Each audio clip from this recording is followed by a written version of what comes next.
Welcome to episode 138 of JJTV. What I want to talk about today is the ALS Ice Bucket Challenge. Of course, everybody's talking about it. Did it work? Well, Do. Whew, here goes nothing.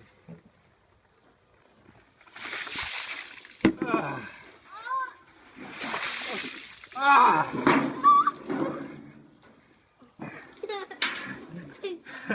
the data says, hell yeah. The ALS Association reports that it has raised 15.6 million in donations compared to 1.8 million during the same period last year, which is July 29th to August 18th. And these donations have come from existing customers, use existing customers to gain new ones. That's kind of a little bit of a spin, but 307,598 new donors have stepped into the fray. So yes, it's worked. But what are the lessons or learnings or best practices or kind of what's my spin on it? Well, number one, creativity works, right? We're always searching for big ideas and breaking through, and this one did it, in buckets, right? And I think the thing that's interesting is we say, oftentimes we look at, BMW films, we look at Old Spice, and we say, well, that works for them, but it can never work for us. Yes, it can. Yes, it can work for you. It can work for any brand. I think the most important element of this, in terms of why it doesn't matter why it worked. It worked. Sometimes we don't know. Sometimes we try to overanalyze or psychoanalyze, and there is luck. Sometimes it's dumb luck. Sometimes it's good luck. I think the high price was amazing, right? If it had been $10, they might have raised the same amount of donations, but it would have been less, or the same amount of donors. $100 per, what a really high barrier, and everybody stepped up to the plate.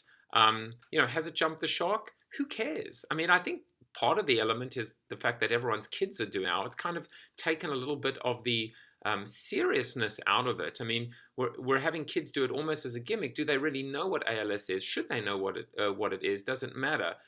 And part of the answer is who cares? I mean, who cares? Haters going to be hating, right? You can turn around and say, private, charity is all about a higher order. It's meant to be anonymous. I give a lot privately. Why should I give it publicly? It doesn't matter. It's all part of the conversation, right? When I wrote Join the Conversation, it was really all about this element, which is you need that little debate. Conversation, I always said, was between two or more, not between two or more people, but between two or more sides of an argument or a perspective. If you don't have that little bit of discourse or disagreement, the bite is really kind of out of it in a sense. I think the final point that I really want to talk about is, the key learning from the Ice Bucket Challenge was, or the key element of it was about first mover advantage. It counts. It makes a difference. Right now, this challenge has pretty much messed it up for every not-for-profit or research organization. What the hell are you going to do to top this? Quite frankly, what is ALS going to do to top this? It's really hard. When you set the bar so high, you're almost setting yourself up to fail. But the fact is, at least, they got the word out there. They won. What about all the other not-for-profits that were umming and erring and on the sidelines? What are they going to do now? So whether you're a corporate, whether you're a brand, whether you're a charity organization, first mover advantage, taking a risk, creativity, sometimes spotting that spark and just kind of fanning the flames is what it's all about, rather than kind of procrastinating. Just dive in head first.